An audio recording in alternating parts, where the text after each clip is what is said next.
Hi, Andrew. How's it going? Good, good. Happy Monday, and how is everyone today? Good. Welcome, everybody. It is January 9th, 2023. And we just want to remind you, if you don't get to watch the show, please watch the replay. We would love to hear your comments. You don't have to comment live. And where are you today? I'm down at Sax Point. I had a showing this morning in the area, so just decided to come down here for the show. Yes, in my palatial studios.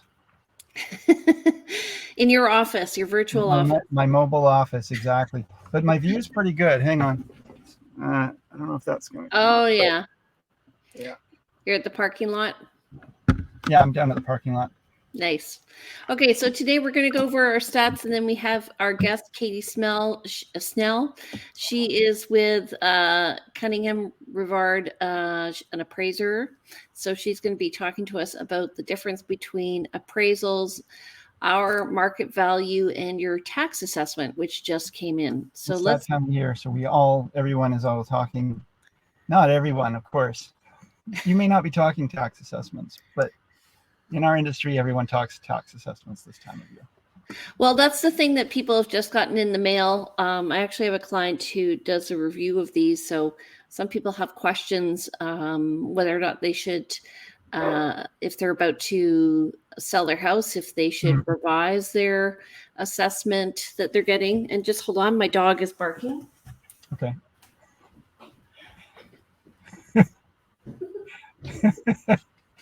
Okay.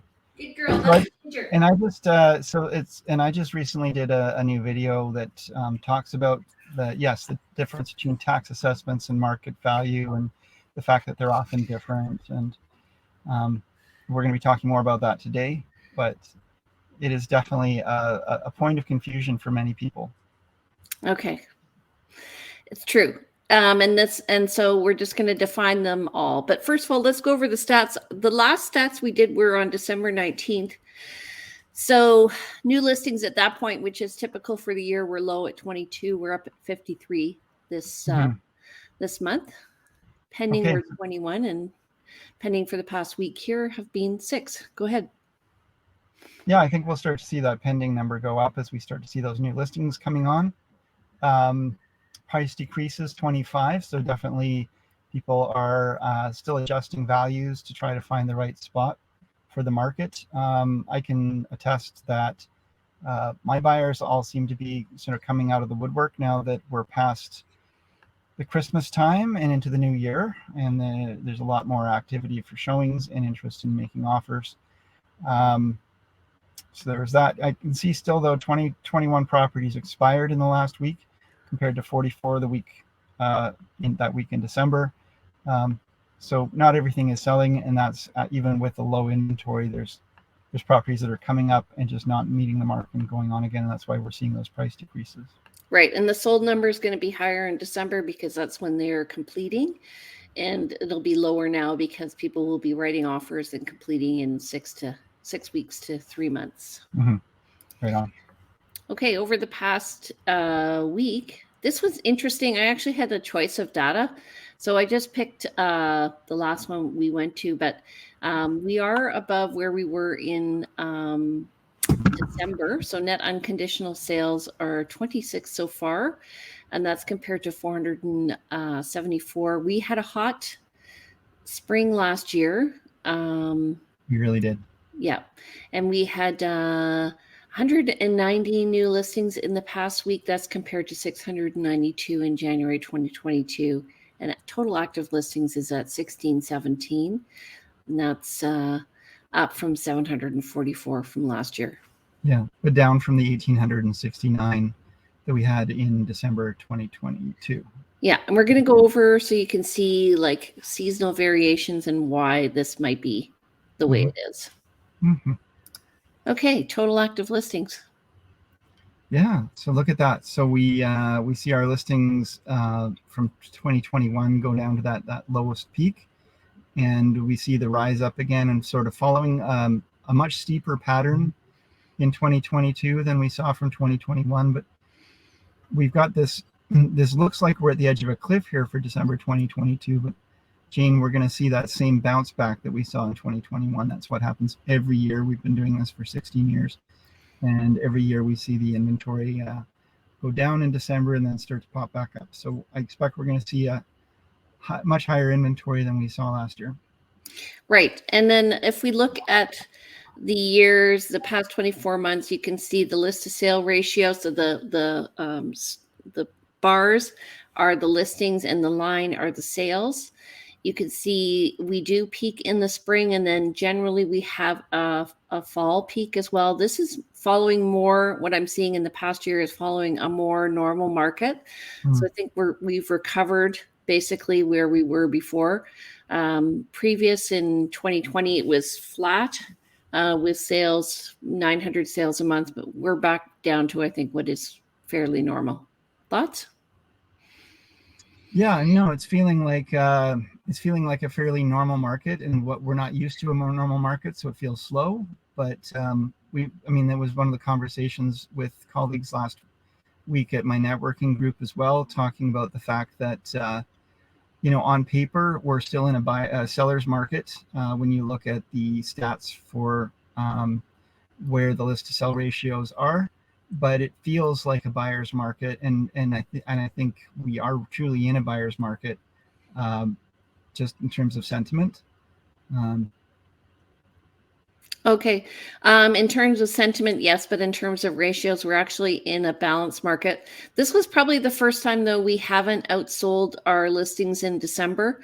So usually we have a limited number of new listings coming up and we have more sales. And I'm seeing that we didn't outsell. So that was interesting, which sort of speaks to me why we have a little bit more numbers on the market right now. Yeah. So a balanced market is when you're between 20 and 30%. You're hitting a seller's market once you hit 30%. And you can see in October we did have a bit of a bump, and that kind of matches this little bump here in the market. And so we did have two peaks over the past 2 years in February, March, and I expect we'll get that. That tends to be the fastest market of the year, and that's when we get the most amount of buyers and comparatively to the sellers. And we tend to see prices, rising at that time as well. If you're gonna see price rise, it's generally in the spring. We've seen prices rising really consistently over the last few years, not just in the spring, but we've been seeing prices now softening for the last number of months, and yet I would expect they're going to bolster come spring. Yeah, me too.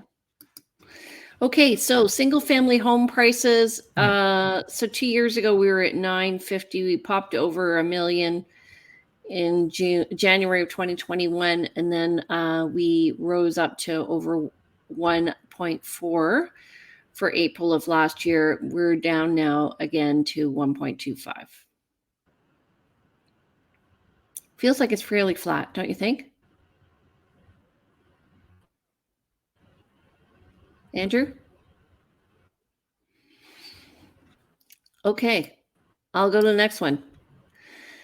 All right, so I think my cell service is a little bit spotty. Okay. So same thing with houses or condos. We were at 500,000 2 years ago. We peaked in January of 2022 at around 700,000, and we've come back down to 550. So this is just meaning that the pop of the market, the peak, has deflated a bit, and I think we're going to be heading into a fairly flat line for a little bit. Row townhouses, we were at 700,000 2 years ago. Again, we peaked last spring. We were up around 950, and we've come back down. As usual, when we usually talk about this, we mention the fact that there is a variation in quality of townhouses, which is why we're seeing like such variation in the average price here. But we're down around 750. Okay.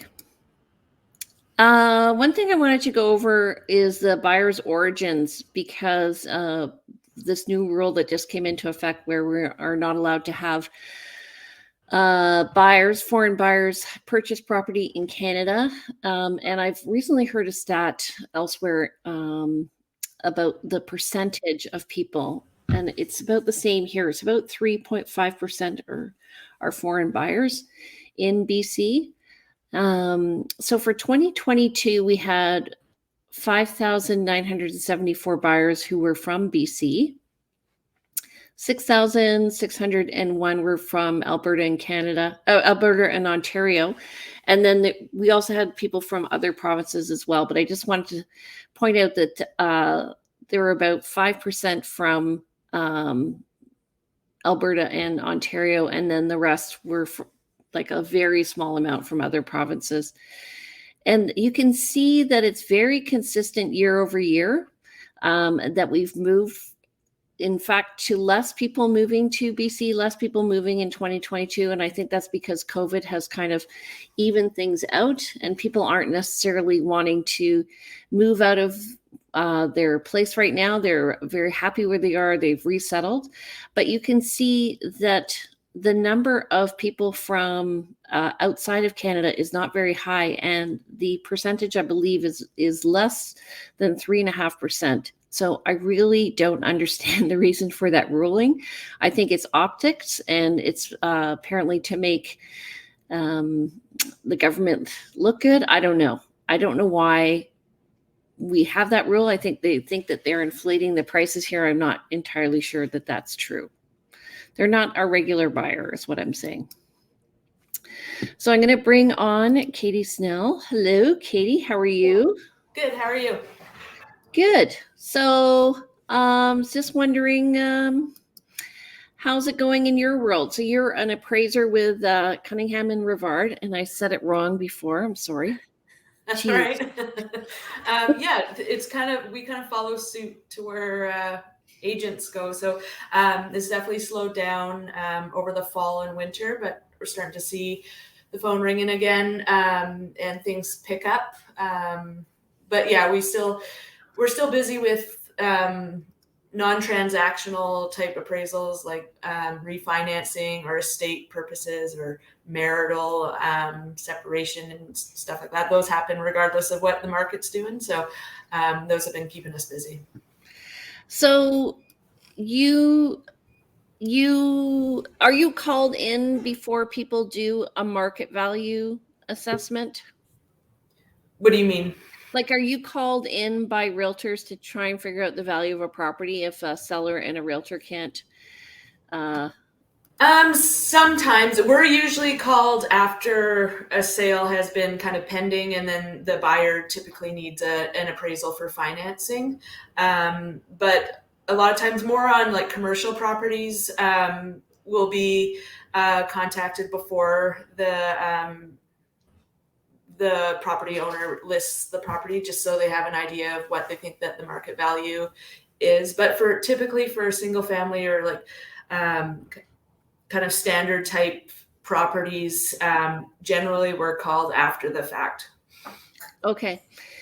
I do know a guy in Alberta who does call appraisers up before he lists because he wants to get an idea. And I think it's because do you find appraisers tend to be a little more conservative than realtors are? Yeah, and the tough thing with appraisals and what some sellers don't necessarily get is that we're mandated by the Appraisal Institute of Canada, and part of the guidelines is we have to rely on transactions that have already occurred. So some of our data might be a bit dated, and in a market that's changing day to day, like the one we're kind of in right now, we tend to be on the conservative side because we have to rely on sales that have already occurred. Whereas a realtor, say, can be when they're trying to determine the sale price or the list price for a property, they can kind of look at, see what the trend is and kind of project what the value is. But if we're putting a value on paper, we have to basically rely on something that's already occurred. So what's the difference in your mind? Because I know you used to work for BC Assessment. What's the difference between BC assessment. Well, how do they come up with assessment in BC assessment? Yeah, so they do like it's called mass appraisal. So because there's so many properties, there's not enough staff to be able to go one by one to each property. So they do a mass appraisal approach where it's more like averages. So if you have a property that's somewhat unique, it might not be valued that accurately through BC assessment because they're doing kind of a general, more broader stroke of things.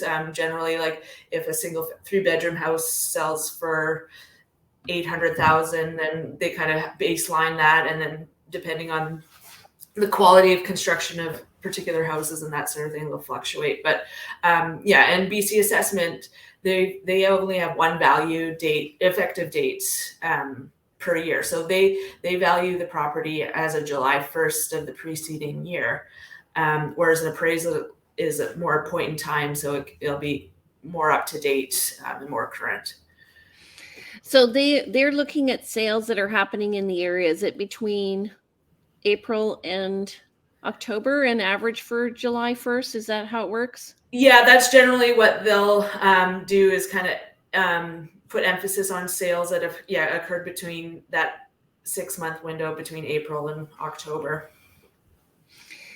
And so did you find when you work for BC assessment, do you know what percentage of people are appealing and why they're appealing these? Like are people, so for instance, I'm thinking that it's going to be high because of, we're just seeing that the market's gone down from last year. Is there going to be an appeal process now, or are people going to think, yeah, my house is worth more? Yeah, well, yeah, it kind of depends on the person. Sometimes people are like, oh yes, my assessment's gone up, not really thinking that that's might have some tax implications. But yeah, so overall, when I was at BC assessment, the actual appeal rate wasn't that high. It seemed high to the individuals working at BC assessment because we had quite a bit of workload. But overall, I think it was like less than 2% of property owners actually appeal. But that's still a large number of people for limited number of appraisers at BC assessment. So, but yeah, I would guess probably this year I would expect it to be higher just because, yeah, like the values in July of 2022 were definitely higher than they are today. So people's assessments are reflecting July. So they're not going to reflect what they are today. So BC assessment might get a lot of appeals based on that factor. So homeowners just need to be aware that even if they appeal, they have to keep in mind that the effective date of the assessment is July and not today. Yeah, and also people are going to be marketing, realtors are going to be marketing saying, hey, we're priced less than assessed value. This is just a marketing play. Yeah. I often get the question because people look at what the sale price is in relation to the tax assessment is.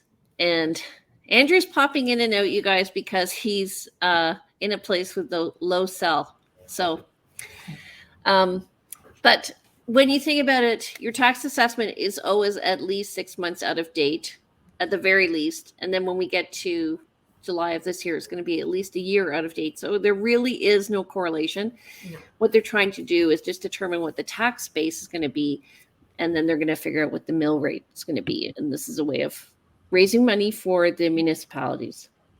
Yeah, and the other thing to kind of remember is if your property assessment's kind of gone up in line with other properties in the area, so say everybody's gone up 10% and yours went up 10%, that doesn't mean your taxes are going to go up 10%. Like they'll adjust the mill rate so that you'll likely pay like a similar amount as the year before. It's only when yours say went up 30% and everybody else in your neighborhood went up 10%, then you might find that you're paying a higher tax. Yeah.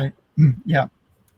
And you can actually go to BC assessment, look up your property, and then you can look at what they consider to be comparables and see like whether or not it is or it isn't. I've been asked to do this for clients, and they've been comparing their property to ones that back onto parking lots, and they're just not comparable. So what kind of properties do you appraise? So I do everything. So I do residential, single family, strata, and then I also do commercial, like anything from retail, office, industrial, special use properties, hotels, motels. Yeah, so you name it. I've probably done it. And what do you find is the biggest misconception with people about an appraisal? Yeah, a lot of it is that they just think that it's the same as the assessment. Whereas an appraiser, we specifically look at your property and look at it in relation to other comparable sales that have actually occurred.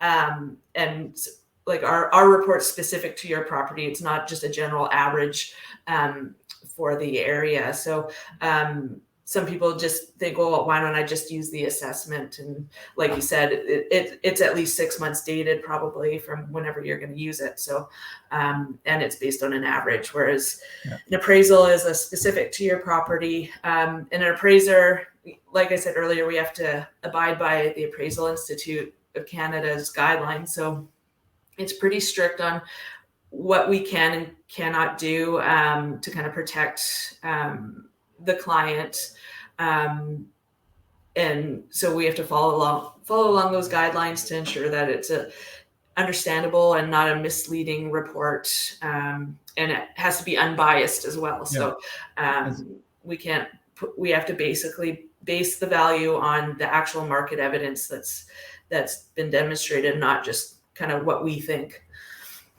Yeah, we've seen many times where there's someone who's like when a couple is divorcing, they have to sell the home. They're going to bring in an appraiser. Maybe somebody's going to be buying, one party's buying the other party out. And of course, the appraiser has to be unbiased and they have to follow a process. Otherwise, it's just not useful information. Yeah. How long is an appraisal good for? Well, that's a tough question because like in a market that's changing and kind of like today's market, it doesn't last that long because each week it seems the market's changing. So a lot of times, like within 6 months, it's best just to ask the appraiser, like, do you think that the value's changed or is there a new market sales? And a lot of times we can just do like a quick update. So it's not another full-blown appraisal. But yeah, anything longer than 6 months, especially in like today's conditions, it's definitely starting to get long in the tooth and probably time for another appraisal. And a lot of banks these days too, like won't accept appraisals that are even over 3 months old. So it all depends on the property type. Like if it's a very unique property, market condition or market trends don't fluctuate as much. So the value may hold on longer than say a single family dwelling, where we're going to see more changes kind of on a week to week basis. We find the same thing, with market evaluations that we do. Depending on what the market's doing, sometimes you almost have to redo one weekly just to be on top of it. I generally look for about 3 months worth of comparables, but depending on the type of property and how unique it is, I might go back further to try to find useful information. But I weight everything, based on how close it is and how close it is both in time and in location, physical location. Yeah, for me, I find it depends on how fast the market is going. In some cases, I may not even use sold data because I'll just use pending data because the market is moving so quickly. So like last year. I equate pending to sold. Yeah. But, a lot of people put too much weight, and you as an appraiser don't put any weight on current asking prices for listings on the market. You're going to be looking only at the sales. Whereas from a marketing perspective, when it comes to strategy for pricing, you might be looking for a realtor. We might be looking at what other competition is asking, as well as, and that's not about establishing a sense of market value, but about establishing a strategy. But that does go into pricing. The way I look at it is kind of like a train. So the tax assessment is the caboose, and we're the engine, and the appraiser's in the middle. So if the market's going up, we're going to be at the forefront. We're looking at what the trend is happening and where it's going to be going. And so we're pricing accordingly because we, expect maybe price is going to go up or down. And the appraiser is looking at just what's just sold. And then the tax assessment is looking further back based on last year's data. Right. You're also not looking at the trends in terms of, markets going up, markets going down to any kind of degree that a realtor might look at. Yeah, like it's definitely considered because appraisal is not black and white. You're usually, the data is going to kind of give you maybe a value range. So if you're sensing, like if you're seeing that prices are continuing to go up, your value might fall towards the higher end of that range, right, versus the lower end. Right. But yeah, like we can't project what's going to happen in the future. We have to base on historical data, but within that data, there's going to be a bit of a range that we can kind of play with. So typically I've found, well, first of all, how much does it cost to do an appraisal and who pays for it? It totally depends on the type of property. For like a single family dwelling, just for like either first mortgage financing, that sort of thing, you're probably looking in the $400 to $500 range. If it's like a litigation file, it's going to be more, probably like $600, $700.